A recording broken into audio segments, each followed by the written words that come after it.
Hello, this time let us go to June 14, 1866.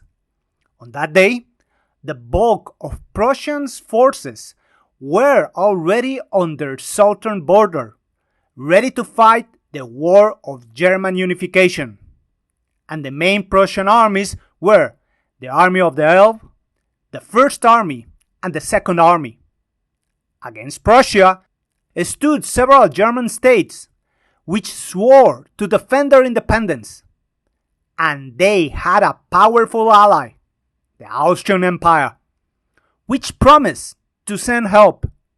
And they had available their main force, the Northern Army.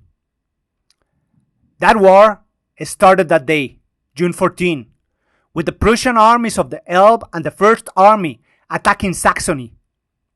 The Austrian government in turn declared war on Prussia, but initially the commander of the Northern Army chose to remain where he was, to fight on a defensive position.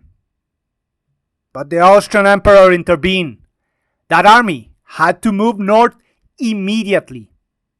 But it was not until June 18 that it began its advance, and it moved so slowly that when they were halfway to reach Saxony, that state had already been defeated.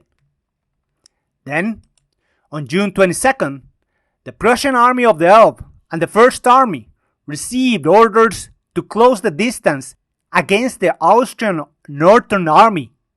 Their orders?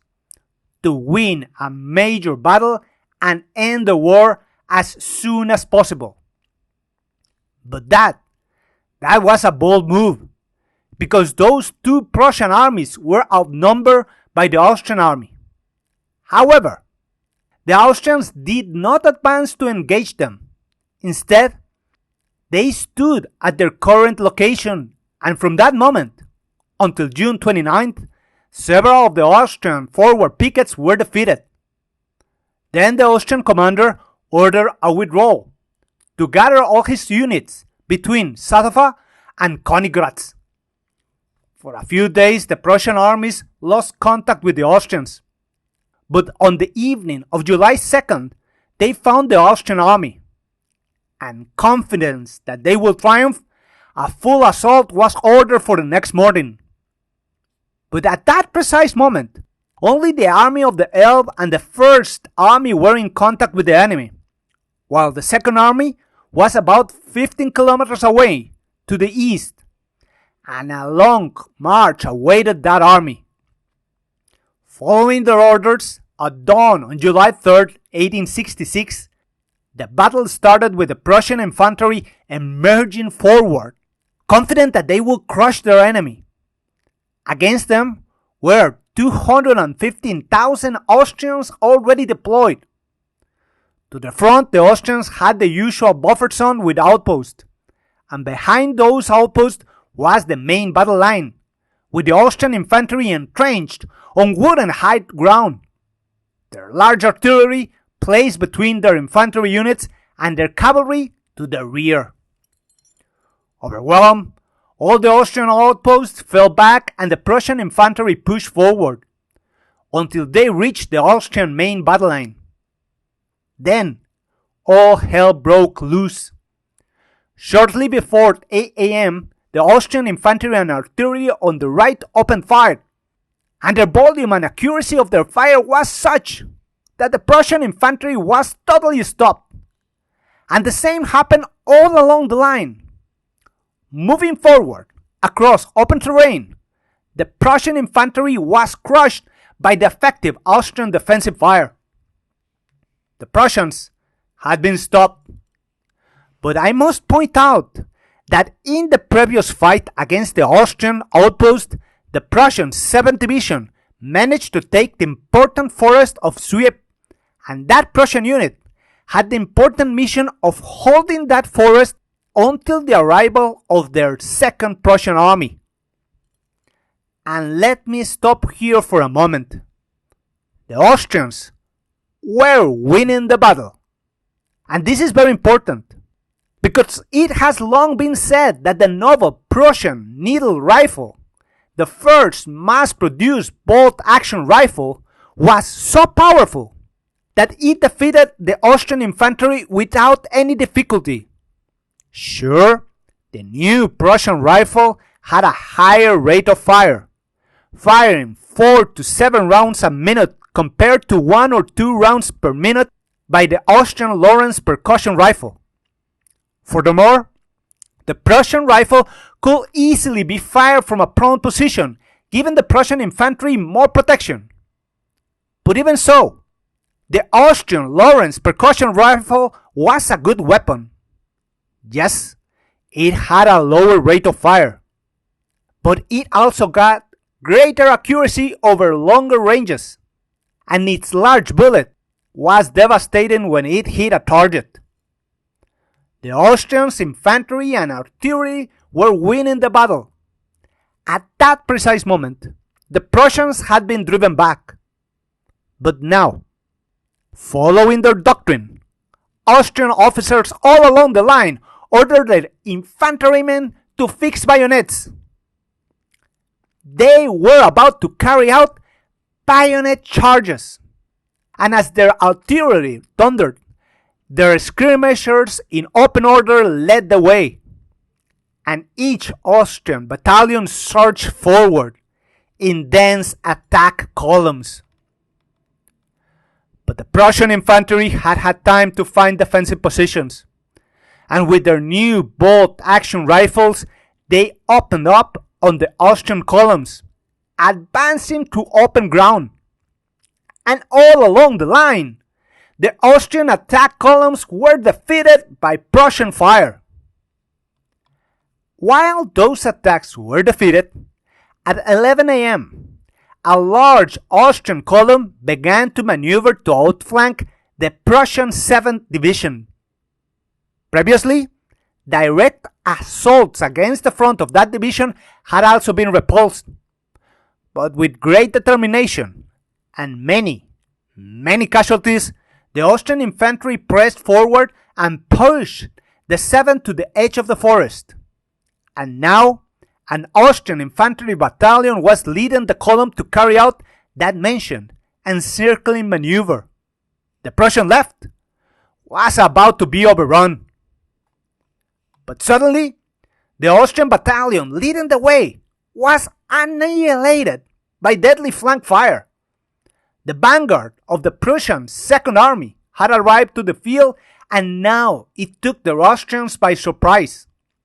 The Austrian column was in the open, with her right exposed to fire from the arriving Prussian infantry and artillery, and they suffered enormous casualties. By 2:30 p.m., the bulk of the Second Prussian Army had arrived and began to attack the weakened Austrian right. And there, the 1st Prussian Guards Division pierced the lines of the weakened Austrian infantry, took the town of Schlum, and pressed further behind the Austrian center. There, other Austrian units tried to hold the line. But in a blink of an eye, the Austrian situation had become critical. Behind their center, the Austrians launched a counterattack that pushed the 1st Guards back to Schlum. But sensing victory, now all along the front, Prussian units were ordered to advance. And after their previous losses and under renewed pressure, Austrian units began to grip ground. There was no other option, and at 3 p.m., the Austrian commander-in-chief ordered a general retreat. But he still had his cavalry, and he ordered it to counterattack, to cover the retreat of the infantry and the artillery. His cavalrymen followed their orders, attacking the Prussian infantry. The cavalrymen's losses were heavy, but they stopped the Prussians, and by 6 p.m., the rear guard of the Austrian army had already managed to cross the Elbe. The battle had ended. Casualties on both sides were substantial. The Prussians lost 4% of their number. The Austrians had almost 5 times as many casualties, losing 18% of their army. And Sadowa was the decisive battle of the war. On July 22nd, 1866, an armistice was signed. Well, now let us analyze the Austrian defeat in two areas. First, the field commander's decisions, both at the beginning of the campaign and during the battle, and even more important, the failures in the decisions taken by the Austrian General Staff even before the war started. In the first case, even before the war broke out, the Austrian General Benedict wanted to remain on a defensive stance because he was aware that his headquarters were terribly bureaucratic in nature, and it took hours, and even days, to both make decisions and transmitting them to those units under his command. Benedict's army was not capable of reacting quickly to fluid situations. Meanwhile, the Prussians managed to maneuver quickly, and in those first days of the war, all the Austrian advanced units were easily defeated. But even then, by July 3rd, the Austrian Northern Army was in a good defensive position. And for a moment during that battle, its main line proved impregnable. But before and during the battle, the Austrian field commander made several mistakes. First, he did not carry out reconnaissance missions to locate the whereabouts of the Prussian Second Army, and, not knowing the location of that force, he did not place a covering force to the east, and that led to the defeat of their flanking maneuver. But beyond those errors, which undoubtedly affected the outcome of the battle, the most serious errors were found in the pre-war decisions of the Austrian General Staff. Errors that are found in two areas. First, the lack of an analysis of the destructiveness of the muzzle-loaded rifles that all European armies had already had. And second, something that is tied to the first point, the lack of an effective doctrine so that their infantry could confront the lethality of the rifles of their time. With the first point, before the war, the new Prussian bolt-action rifle was used for the first time in the War of the Duchies of 1864. And in that war, that weapon showed its usefulness. Yet, the remaining European armies ignored the new weapon and chose to continue using percussion rifles. But the problem is this. By not analyzing the increase in the rate of fire of the new rifle, they did not realize its lethality. But I also must be clear. The Lawrence percussion rifle of the Austrian infantrymen was a good weapon. In fact, if used properly, it could have defeated the Prussians. But only if the appropriate tactics to use these rifles had been created. And in that context, the root of the Austrian defeat is found in their posture of using an offensive stance at all costs. And that doctrine led to the use of obsolete tactics. But also, let's be clear. Offensive actions are the best option to end any war as soon as possible. At a strategic level, speed and concentration on forces are keys to victory.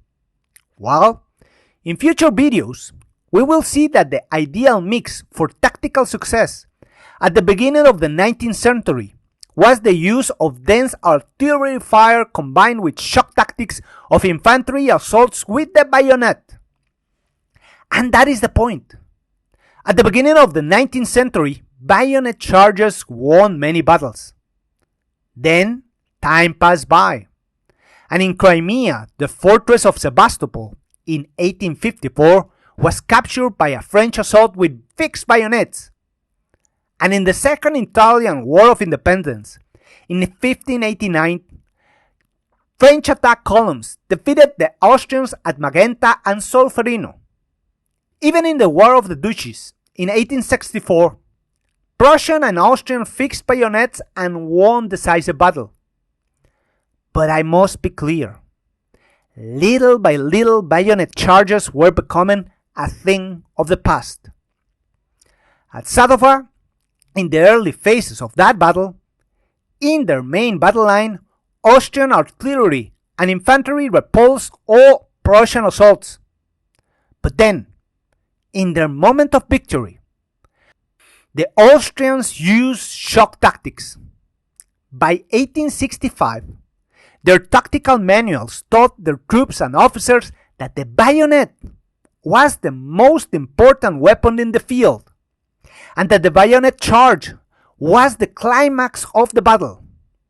And the Austrians were not the only ones to think that way. Military leaders all throughout Europe overlooked the increased lethality of their new rifles. Even low rate of fire percussion rifles gave the infantrymen a weapon that could efficiently hit targets up to 200 to 300 meters. Muzzle-loading percussion rifles were lethal at long ranges, and were later joined by the increased rate of fire of the bolt-action mechanism, further increasing the lethality of infantry fire. At Sadowa, the vast majority of both Austrian and Prussian assaults carried out through open terrain against an already prepared enemy were repulsed. But at least, after their initial defeats, Prussian commanders ordered their troops to take defensive positions, while the Austrians, after their first defeat, continued to send more and more troops into the meat grinder, suffering in the process enormous casualties, which weakened their line, and that led to their defeat. So I want to conclude this video with these thoughts. Definitely, in a war, offensive actions at all levels give the best opportunity to defeat the enemy in the shortest time possible. But in this specific battle, the best option for the Austrians would have been to remain on the defensive. They had the tools to succeed using artillery and rifle fire. But before the war, their general staff was unable to create the necessary tactics to accommodate those advantages, and instead, their field commanders follow an outdated doctrine, which simply bled their army. Simply put it will take a long time until it was recognized all along Europe that rifle fire was beginning to be a decisive tool in the infantry fight. As simple as that. Well, I hope that you liked this video. And if you did, please support me through my Patreon account. That is a great help to continue creating this content. Regards, Victor Aguilar-Chang.